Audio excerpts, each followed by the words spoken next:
Would you like a drink? Some sherry.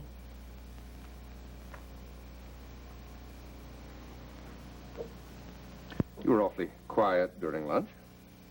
Was I? Something on your mind? I was thinking about Brandon. He was a remarkable man. We owe him a great deal. I never realized before how much you reminded me of him. Really? I don't look at all like him. Well, not physically, perhaps, but you've assumed all of his mannerisms since the last time I saw you. You really think so? I do. You even have that same no-nonsense set to your jaw that he always had. The same cool way of handling your affairs. It's really quite remarkable. I assume you mean that as a compliment. Of course, you're much more handsome than Father was. You've never forgiven him, have you? For coming between me and Eric. No, I haven't. I loved Eric. At least you thought you did.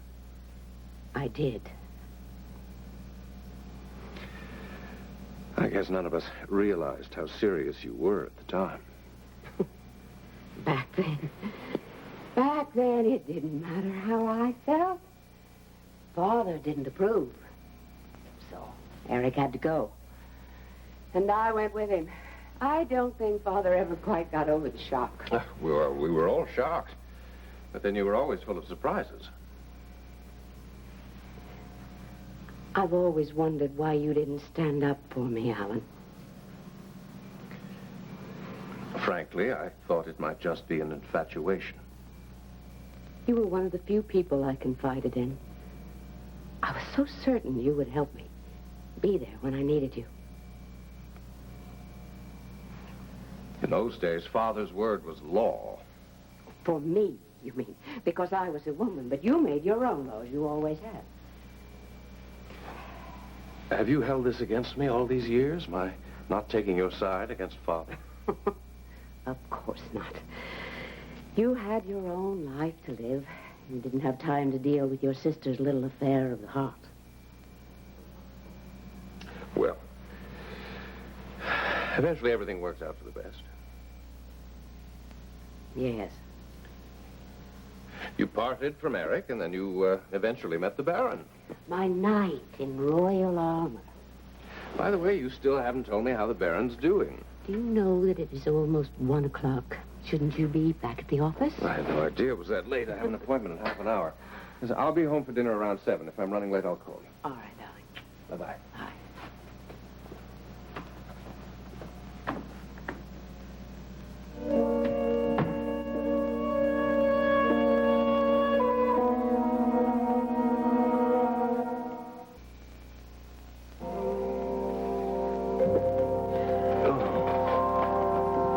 Questions for one day. You're going to sit there, Raines, until we're finished.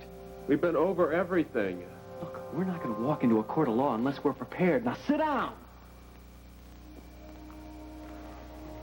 Now, I'm going to ask you one more time. Can you think of anything, any evidence whatsoever that your daughter's lawyer could use against you to prove abuse or rape? I told you there's nothing. Not that she could prove, anyway. Not that she could prove. What does that mean? I mean, it's her word against mine. What are you talking about, Raines? She had an accident. Last spring, she fell down some stairs. She was in the hospital for a while. It's no big deal. She was injured? She bruised her collarbone.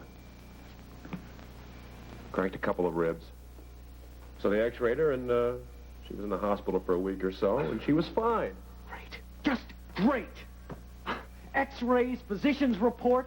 What you call no big deal could just finish us in a court of law. You're talking like I pushed her down the stairs. She fell.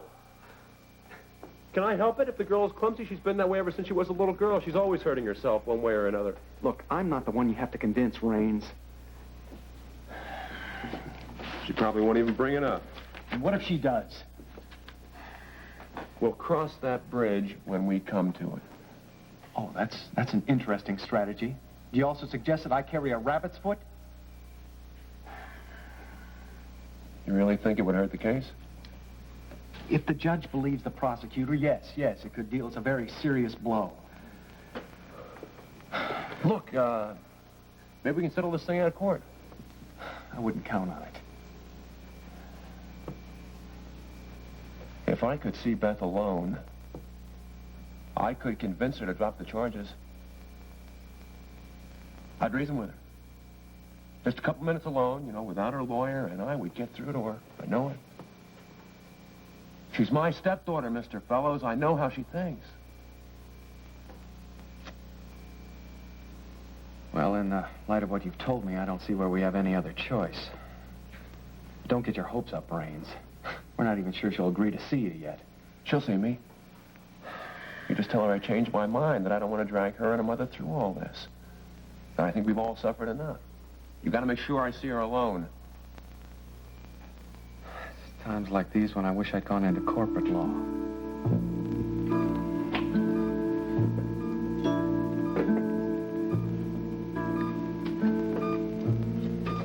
Okay. That's it. The second hematoma is completely evacuated. Dr. Darnell, you want to irrigate this subdural space? Yes, sir. Warm saline solution, please. Swelling seems to be decreasing, Doctor. Yeah, let's hope it stays that way for the next 72 hours. When Dr. Darnell is finished, we have to close up the layers. You want to perform the honors? Yes, sir.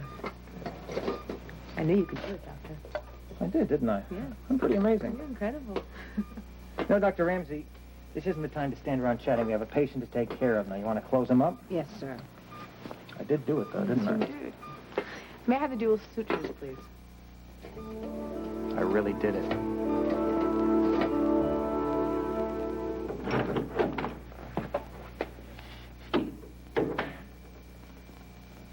Miss Lewis, are you all right?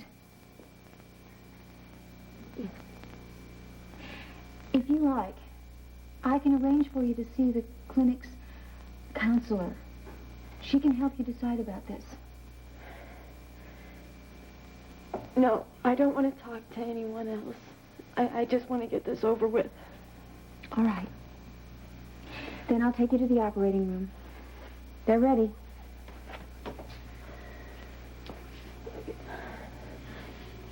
Can you wait? Just give me one more minute.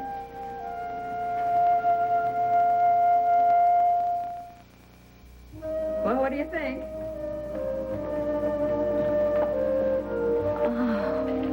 Mama, it's beautiful. Do you really think so? Yeah, it's gorgeous. You know, I've saved it for years, just hoping that Beth would wear it someday. It's the dress I wore when I married your daddy. We're going to be so happy. Oh, honey, that's what I want for you most of all. I might have to alter it a little bit, though. Hello? May I speak with Beth Raines? Beth, this is Norman Fellows, your stepfather's lawyer. Yes? Mr. Raines would like to have a meeting with you. A meeting? Yes, he'd like to talk to you alone. Alone? Well, not completely alone. A correctional guard will be present. Of course, I'll be there as well.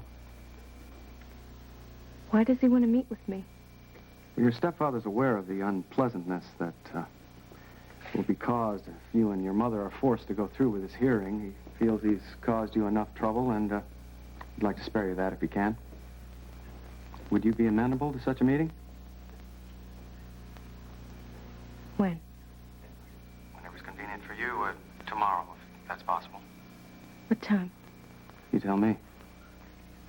Sometime in the afternoon. Shall we say around 5? That's fine. Good. Then I'll see you tomorrow around 5, here at the city jail. All right.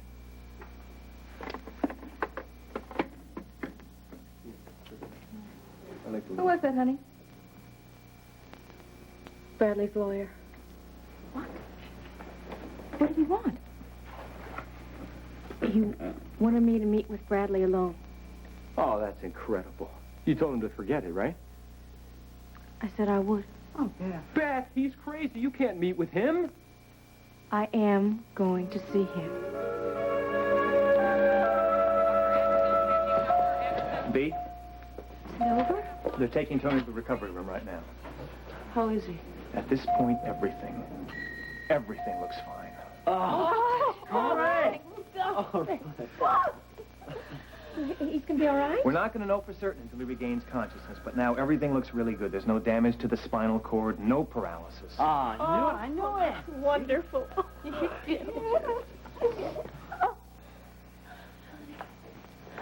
Oh, honey, how was it? Oh, that was one rough moment, but we got through it. I knew you would. I wish I'd been that certain. Before I made the first incision, I was really scared. But then it all came back to you. It was like coming home. Oh, Doctor, What? thank you so much for saving my brother's life.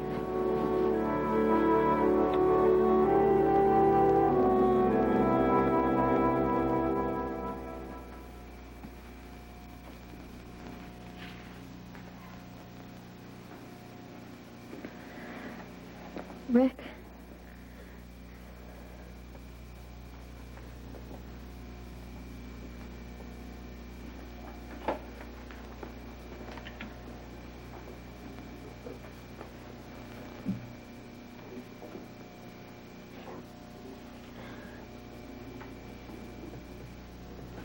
Nick.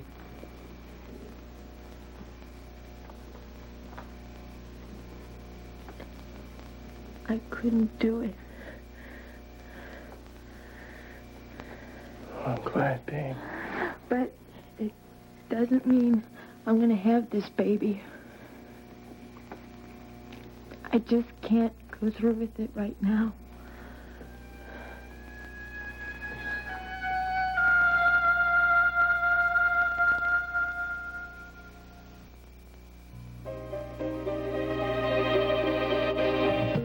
This has been Guiding Light.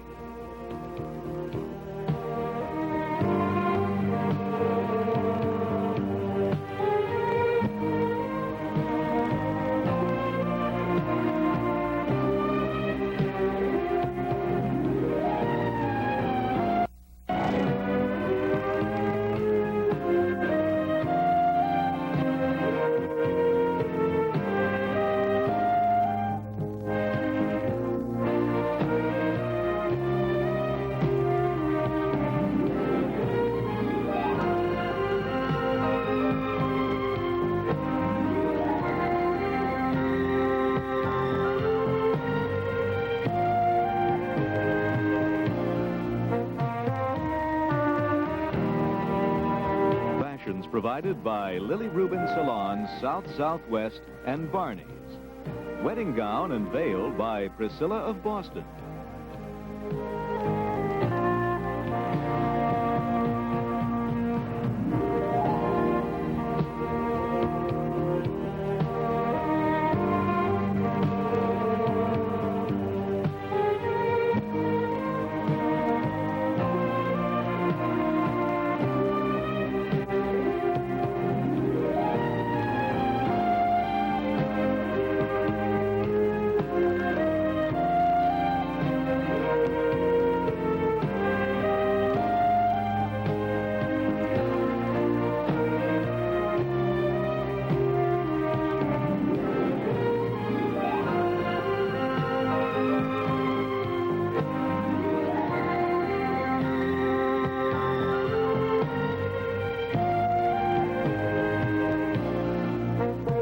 Be sure to be with us tomorrow for another full hour of Guiding Light.